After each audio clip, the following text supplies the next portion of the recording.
Live from a basement in Dubuque, Iowa. For I am Costanza, Lord of the Idiots.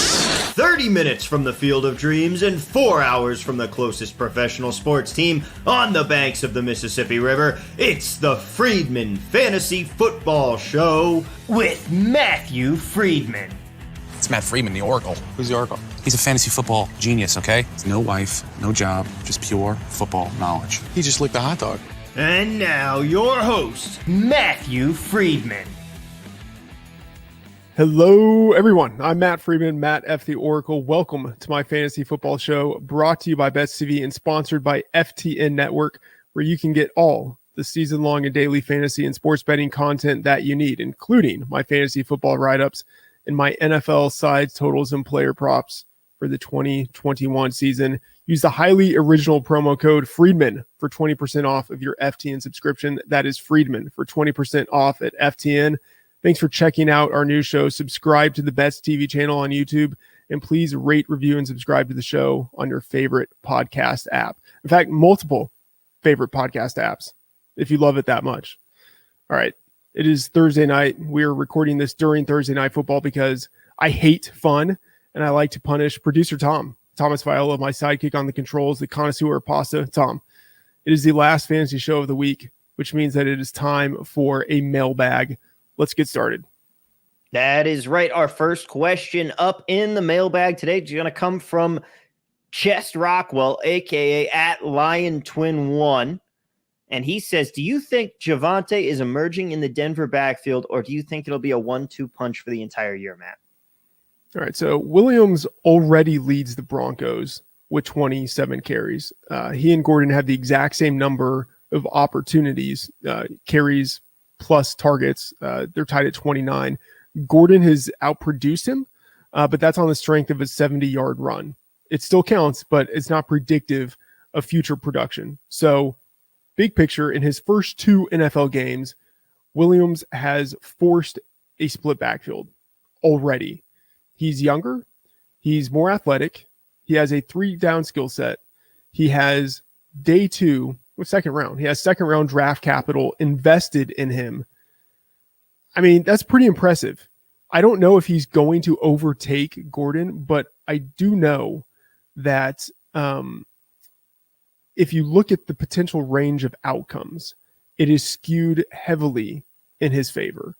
In a worst case scenario, I don't think he's going to be much less than he is right now.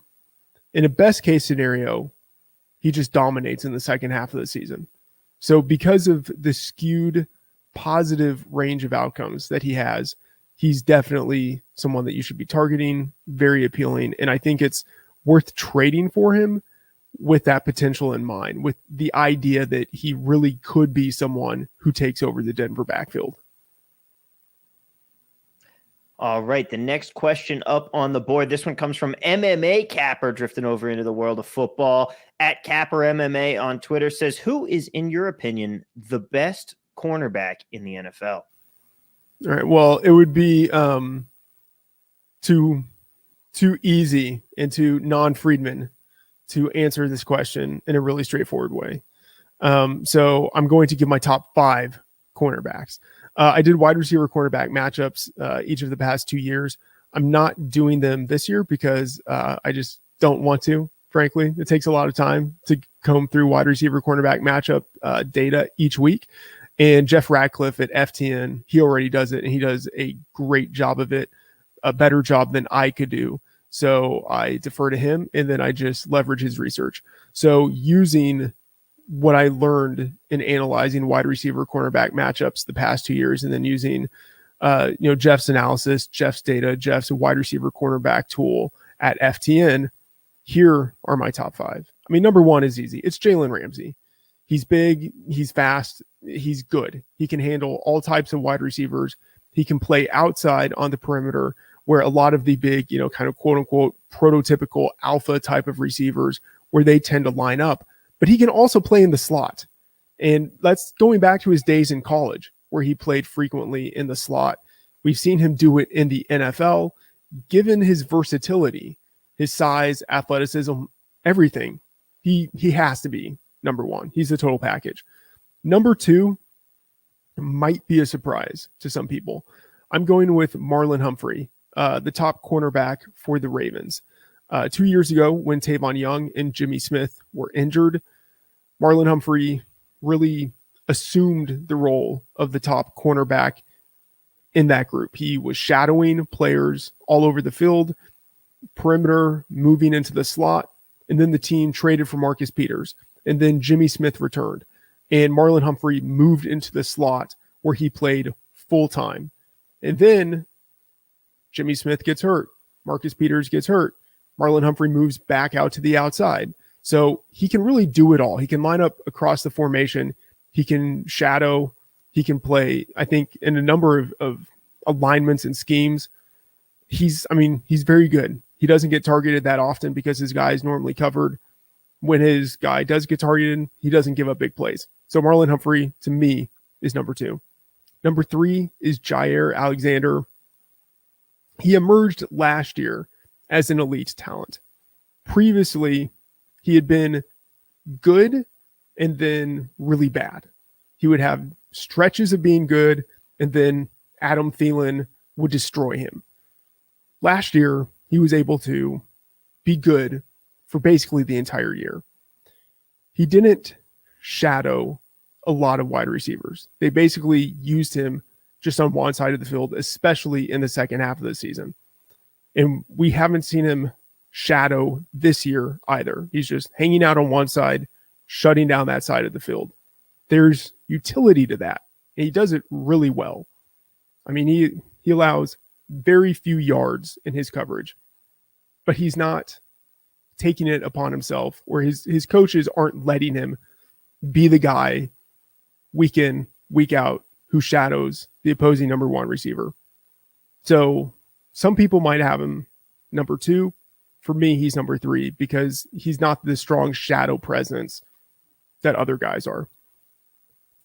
Number 4, Tre'Davious White with the Bills. I mean, I think he's underrated. Good size.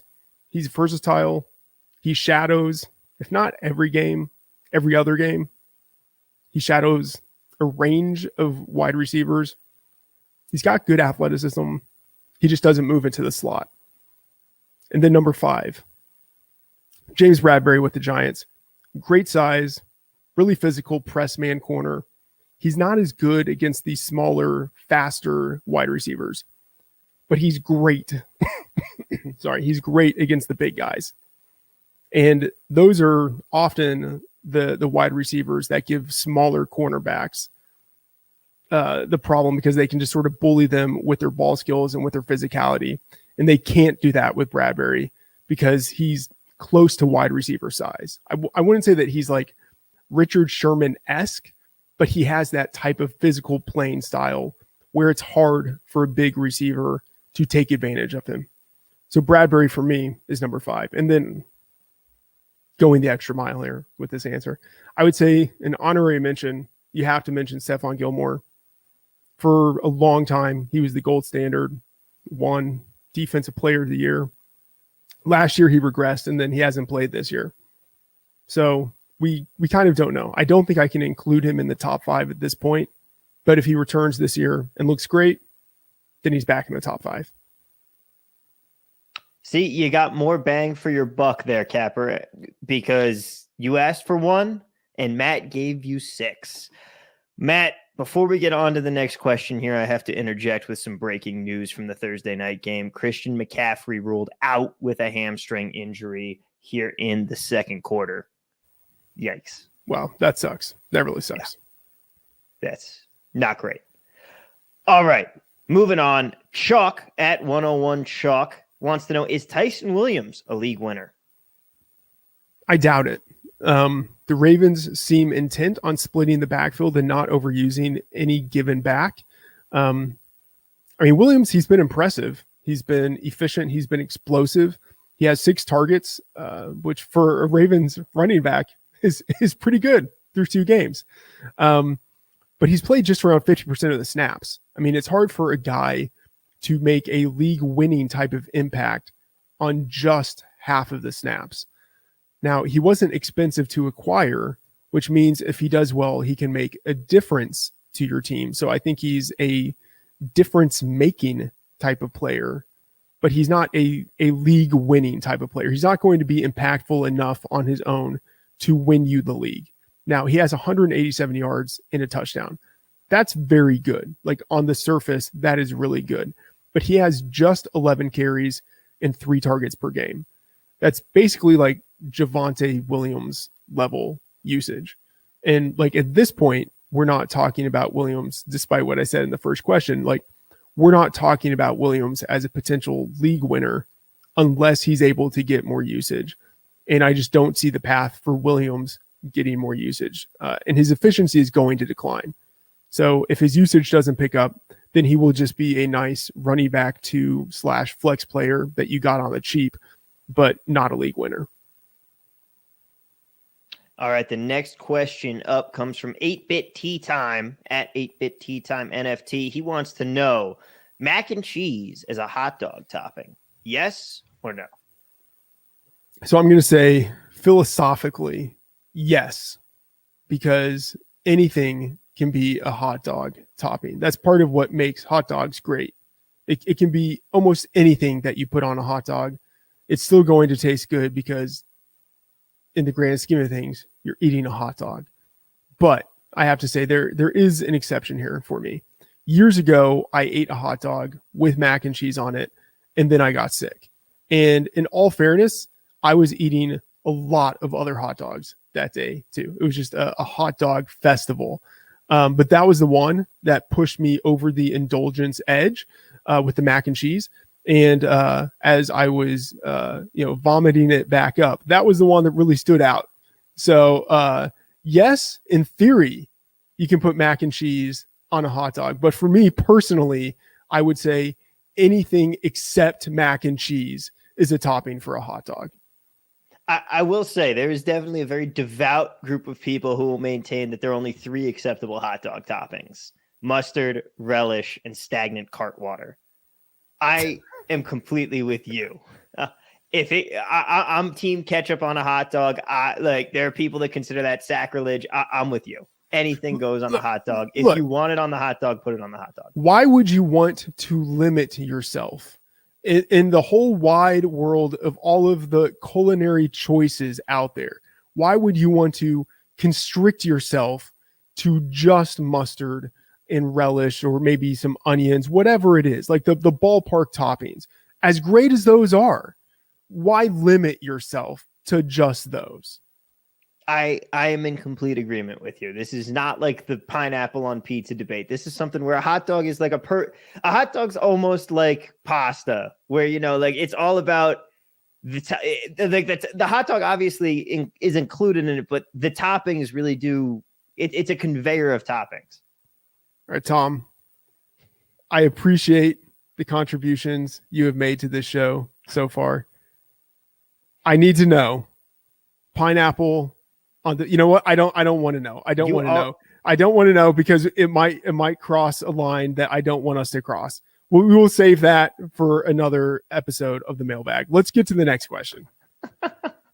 All right. We will leave that one up for now. I will say, though, I am a New Jersey native. Take that for what you will. Daniel C. wants to know, should I give up Mooney, Myers, and Mike Davis for Clyde Edwards-Helaire, or is that giving up too much?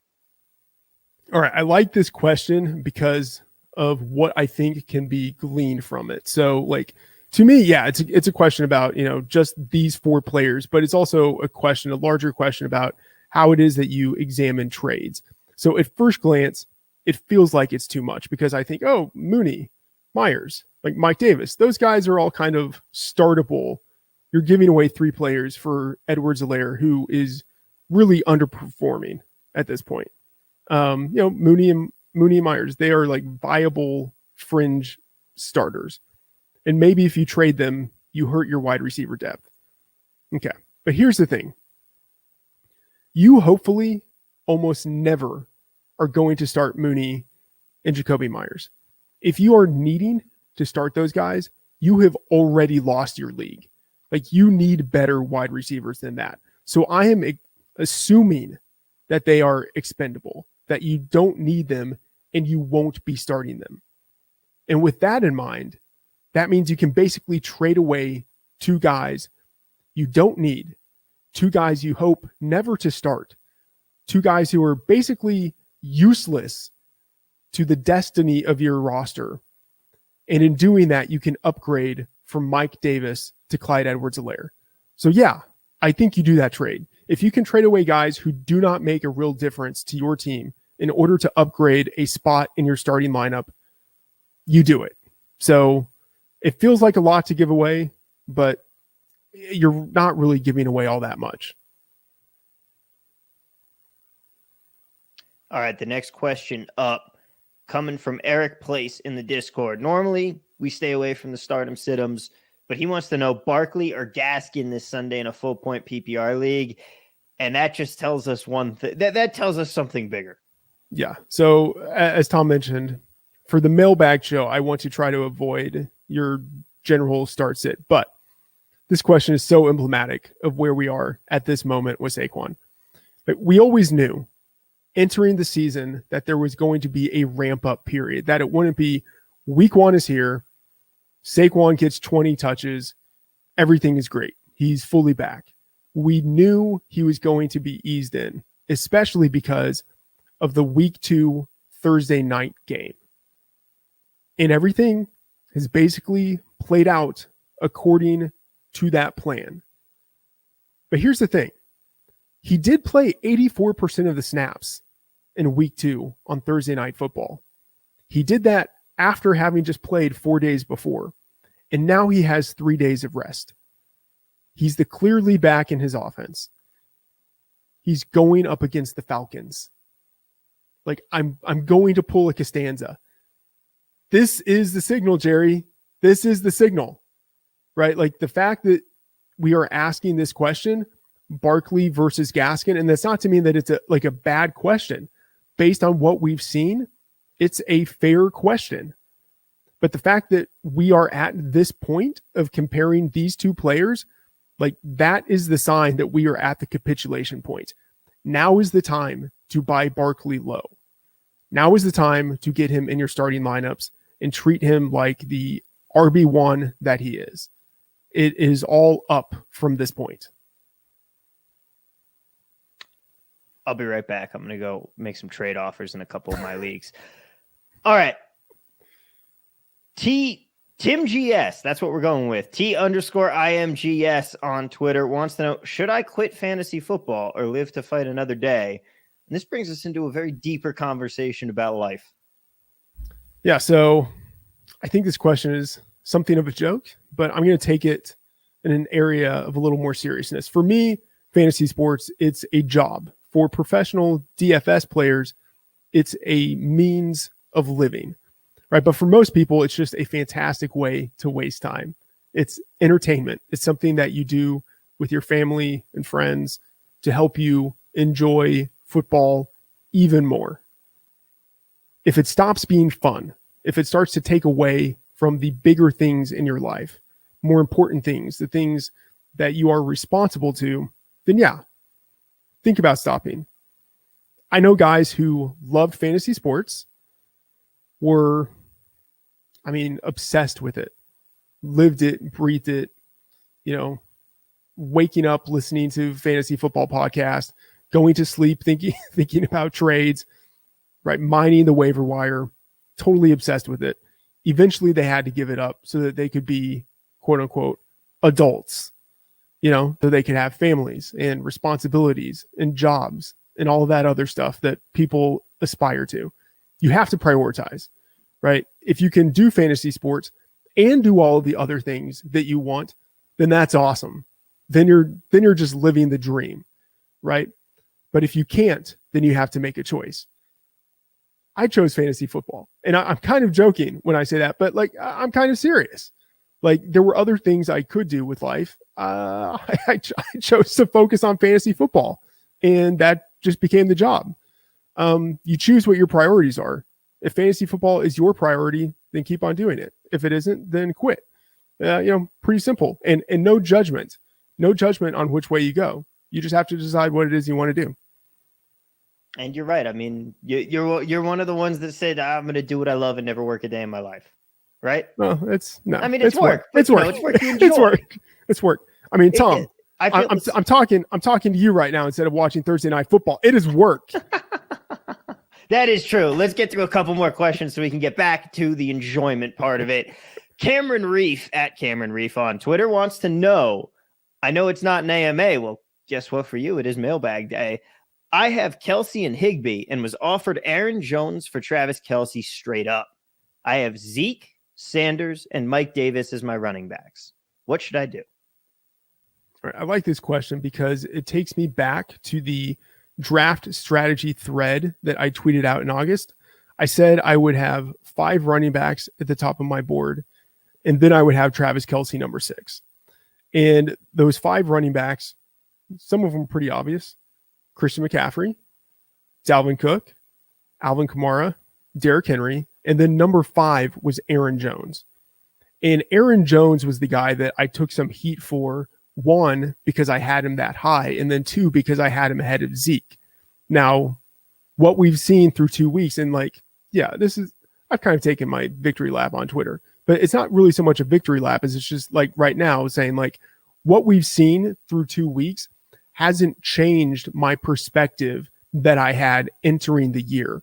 So I pretty much still view Aaron Jones as a guy who is right next to Kelce in the rankings, literally 5 and 6, but who is ahead of Kelce because I do prioritize that running back position.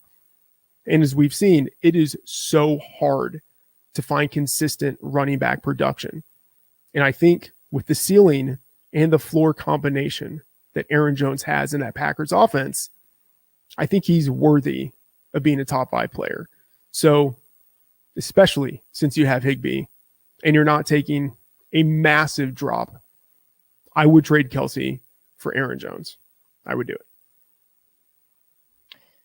All right. And our final question here was, in fact, that one, Matt. So we are good to go. Where can people find? No.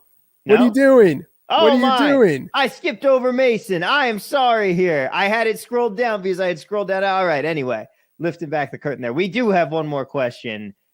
Mason Dixon at Mason Dixon Fantasy Football wants to know, is Ronalddale an asset we should be starting weekly? And side note, how hard would Cam Akers be smashing with the Rams right now? Yes. If Cam were healthy, based on the usage we've seen Darrell Henderson get, and then obviously based on everything Cam Akers had going for him, I mean, lock it up. He would be a top 6 fantasy running back. Alas, not going to happen. As for Rondale Moore, yeah, I think he's a weekly starter right now. I think he's a weekly starter. He's a wide receiver 3 flex type of option for week 3. But just look at what he's done. In his first 2 NFL games, as a part-time player, he's already leading his team in targets, and he's producing like a top-tier talent. And that makes sense. He is a top-tier talent. As an 18-year-old true freshman, 4-star recruitment pedigree, fantastic athlete, all-around playmaker, he dominated in the Big Ten, right? A conference known for defense. He dominated as early as he could, as young as he could in college. He dominated as a receiver. He dominated as a runner. He dominated as a return man. Like, we should expect him to be great in the NFL. And that's what he has been. Through 2 games, he has been great. On unlimited usage, he's been great. Now, some people, I think, are looking at the limited usage and thinking like, oh, this can't last. Like, he's going to regress. Okay, that's possible. But it's also possible, and I would say likely, based on what he's done, that he's just going to get more playing time. But kind of big picture, think of this. Who does this sound like? There's this promising, undersized, fast, playmaking rookie wide receiver with outlandish production, a guy who can't possibly maintain this type of production. He's bound to regress. You know who that sounds like? Like, no one wants to say who this sounds like, but like everybody knows this is Tyreek Hill. This is 2016 Tyreek Hill. That's the type of player. That's the type of talent that Ronalddale Moore is. Yes, you start Tyreek Hill. Even as a rookie, you start Tyreek Hill. Even when he's not playing every snap, you start Tyreek Hill. If you like winning, if you like fantasy points, if you like dominating your competition, you start Ronalddale Moore. You start him every single week. Tom, that's the last question. There we go. Now, Matt, where can people find you? Where can people find all of the awesome content that you're putting out? All right. So on Fridays, presumably the day that you are listening to this, I will be publishing my fantasy football breakdown at FTN Fantasy. On Thursday, I published my best bets piece at ftnbets.com. I have the tracker, the bet tracker at FTN Bets, where I put in all of my sides, totals, and player props. So check that out. And also, of course, check out the show for Bets TV. All right, that is the show. Thanks to our sponsor, the FTN Network, where you can find all of my written content as well as my NFL sides, totals, and player props. Use the promo code Freedman for 20% off at FTN. Also, subscribe to the Bets TV channel on YouTube and rate, review, and subscribe to the show on your favorite podcast app. Again, multiple podcast apps. That would be great. You can find me and Tommy B on Twitter at Matt F. The Oracle and TV at Work. Thanks for joining us, and see you next episode.